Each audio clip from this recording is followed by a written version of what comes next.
বড়বাজারের একটা বড় অংশ আপনার কাউন্সিলর এরিয়ার মধ্যে বারংবার আগুন লাগে। আজকের এই যে 26 নম্বর 27 নম্বর এজরা স্ট্রিট, এগুলোতে ফায়ার ফাইটিং সিস্টেম কি রয়েছে? কোনো কিছু ফায়ার ফাইটিং সিস্টেম নেই। আর আমি তো বহুবার কমপ্লেন করেছি। কোথায় কোথায় কমপ্লেন? আমি ফায়ার ব্রিগেডকে করেছি, মেয়রকে করেছি, কমিশনার অফ পুলিশে করেছি। কোনো দিন কোনো একটা উত্তর পাইনি, না কর্পোরেশন থেকে না ফায়ার ব্রিগেড থেকে এসে কোনো কিছু এখানে সুরাহা করলো। আর এই বাড়িতে যে আগুন লেগেছে সেটা আমার মনে হচ্ছে 22 বার লেগেছে। 22 টাইম।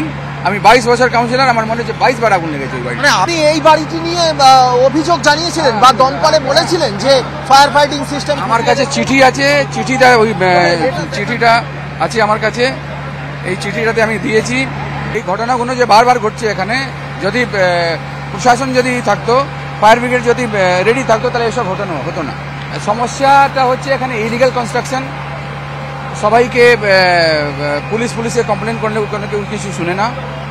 টাকা পয়সা নিয়ে সব 900 হয়ে যায়। কে টাকা? সবাই নেয়, যারা আছে। যে কমপ্লেন করার পর যদি শোনেনি, তার মানেটা ওদের কি? তার মানে ক্লিয়ার যে ওরা চাইছে না এখানে লাগুক আগুন।